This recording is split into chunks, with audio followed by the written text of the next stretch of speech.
UPSC ESC का जो notification आया था ना, उसमें थोड़ा सा चेंज आया है और आगे पूरा नोटिफिकेशन बताऊंगा। लेकिन चेंज क्या देख लो, मैंने गलती से क्या करा, पहले का अपलोड कर दिया, इसलिए मुझे घटाना पड़ेगा। तो ये चेंज आपको दिखाता हूँ। चेंज क्या है, टाइमिंग का चेंज है, मतलब फॉर्म भरने का टाइम को बढ़ा दिया गया है। तो यहाँ पर देखेंगे आप, क्या देखेंगे यहाँ पर, नोटिफिकेशन फॉर एडेंडम डेटेड। तो आपके पास क्या है, 18/10/2024 को ये नोटिफिकेशन आया है। तो आप फॉर्म जो भरने वाले का जो डेट था, भर सकते थे डेट था, वो निकल चुका है ऑलरेडी। लेकिन अभी क्या है, फिर से ओपन हो गया है। सो 18/10 से लेके 22/11 तक आप फॉर्म भर सकते हैं। जो ऑलरेडी फॉर्म भर चुके हैं उसमें कुछ चेंजेस कर सकते हैं, करने का मन कर रहा है तो। और कंबाइन करेक्शन 23 से लेके 29 के बीच में कर सकते हैं आप, एडिट विंडो ओपन हो जाएगा। तो ये बेसिकली क्या है, चेंजेस आया है। आगे मैं ऐड कर दूंगा, मतलब आगे जो देखने वाले हो उसमें डेट क्या होगा अलग होगा, बट ये चेंजेस इसलिए मैंने डाल दिया है। बाकी सेम चीज़ होगा, एग्ज़ाम पैटर्न क्या है, सब कुछ डिटेल आपको पता लगेगा, वैकेंसीज कितना है, सब कुछ पता लगेगा। So let's go for the original notification. UPSC 2025 का नोटिफिकेशन आ चुका है, डिटेल आपको बताऊंगा एक एक चीज़। चलो स्टार्ट करते हैं। सो डेट कब निकला है इसका, एप्लीकेशन कब आया है, इसका पीडीएफ मिल जाएगा हमारे टेलीग्राम पर। उसका लिंक इस वीडियो के डिस्क्रिप्शन में, टेलीग्राम का लिंक। वीडियो को लाइक कर देना, चैनल को सब्सक्राइब करना फ्री है। 18/9/2024 को आया इसका एप्लीकेशन। लास्ट डेट क्या है, 8/10/2024 जो है आपका 18/9 को आया है, 8/10 लास्ट डेट है, पहले ही भर देना। कहाँ फॉर्म भरा जाएगा, upsconline.nic.in, इस पर जाके फॉर्म भरेंगे आप। पूरा डिटेल बताऊंगा, धीरे धीरे करके देखना, समझ में आएगा पूरा। हमारे पास और क्या क्या चीज़ें आपको बताऊंगा। इसमें कौन कौन से ब्रांचेस एलिजिबल होते हैं, civil, mechanical, electrical, electronics and telecommunication. But यहाँ पर एक चीज़ आपको बताना चाहूँगा, टोटल वैकेंसीज कितना है आपका, 232, इंक्लूडिंग जो बेंचमार्क PWBD का 12 वैकेंसीज हैं, 7 vacancies for locomotor disability including ये जो केसेस हैं उसके हिसाब से, 5 vacancies for hard of hearing, number of vacancies liable to alteration. थोड़ा बहुत चेंज भी हो सकता है इसमें।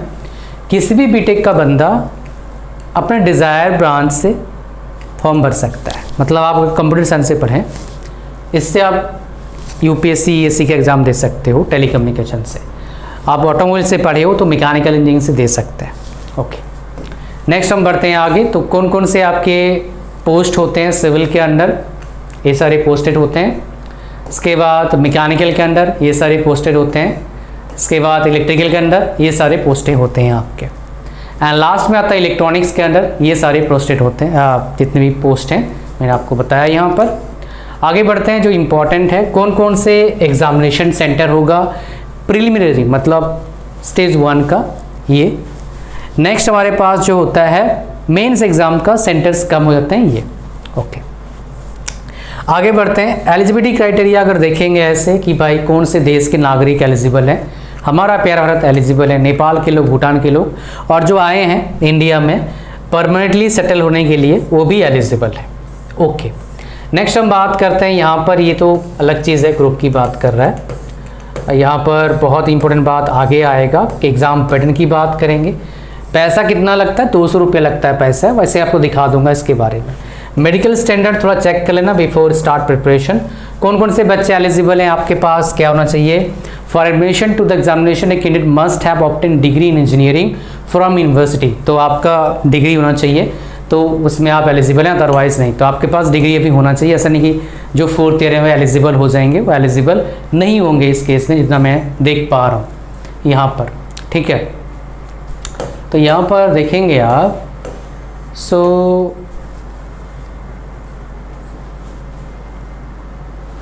यहाँ पर 4th ईयर वाला एलिजिबल नहीं है भाई। ठीक है, डिग्री होना चाहिए, मतलब 4th। मेडिकल स्टैंडर्ड है, फीस 200 रुपया लगता है वैसे।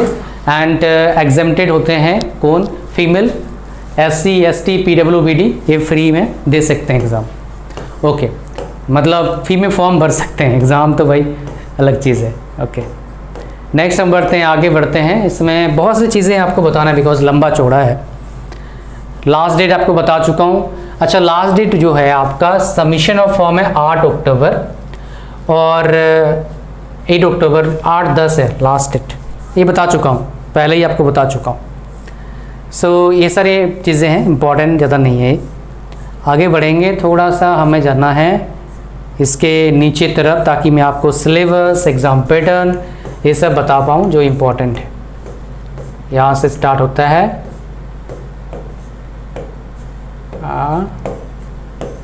कहाँ गया हमारा, कितने स्टेज होते हैं, 3 स्टेज होते हैं।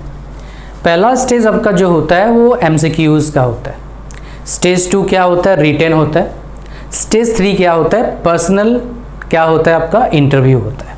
ओके, अब आते हैं स्टेज 1 में 500 नंबर का आएगा, स्टेज 2 में 600 नंबर का, इंटरव्यू क्या होता है आपका 200 नंबर का होता है, 200 मार्क्स का पर्सनल टेस्ट इंटरव्यू होता है।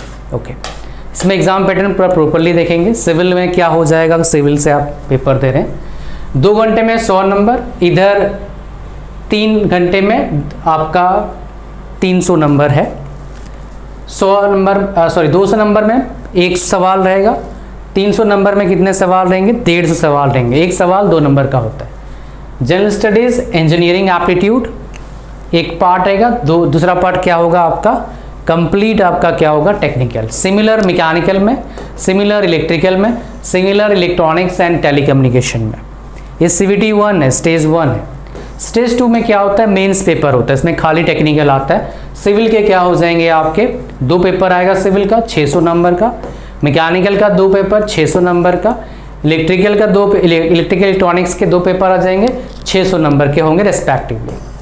पर्सनल टेस्ट कितना होता है 200 नंबर का, तो टोटल कितना हो गया 500, 600, 1100, 200 कितना हो गया 1300 के आसपास आपका परसेंटेज मार्क्स आ गया आपके पास। ठीक है, सो यहाँ पर लास्ट में क्या करते हैं वो कटअप लिस्ट निकालते हैं, फिर आपको चीज़ें होता है यहाँ पर देते हैं। ओके, यहाँ पर सिलेबस की बात कर लेते हैं इस जगह पर। सो सिलेबस जो आपका है, आपका ये रहा आपका जनरल इंटेलिजेंस एप्टीट्यूड का सिलेबस। पहले वाला आपका है जनरल साइंस की बात करते हैं, और एप्टीट्यूड का नीचे यहाँ पर है टॉपिक्स कवर करें क्या, यहाँ पर नहीं। सो relevant knowledge expected graduate 10 topics mentioned above shall be set, marks for each topic shall may range from 5 to 15% total marks। तो यहाँ पर इन्होंने दिया क्या, अच्छा ये इंजीनियरिंग मैथमेटिक्स भी आएगा भाई, मैथ्स भी आएगा आपका, ये इंपॉर्टेंट है याद रखना। ये मैथ्स पहले बहुत पहले नहीं था, रिसेंटली क्या हुआ है आपका ऐड किया गया है इस चीज़ में, सो इसलिए इसको इंजीनियरिंग एप्टीट्यूड ने दिया है। सो इंजीनियरिंग मैथमेटिक्स आएगा ठीक ठाक मेरे हिसाब से। यहाँ पर सिविल का सिलेबस की बात करते हैं, ये पेपर 1 का सिलेबस है सिविल का। ठीक है, पेपर 2 का सिलेबस ये है सिविल का। इसके बाद मैकेनिकल का पेपर 1 सिलेबस ये है, पेपर 2 सिलेबस ये है, जो ऑब्जेक्टिव होगा पूरा कंप्लीट आएगा।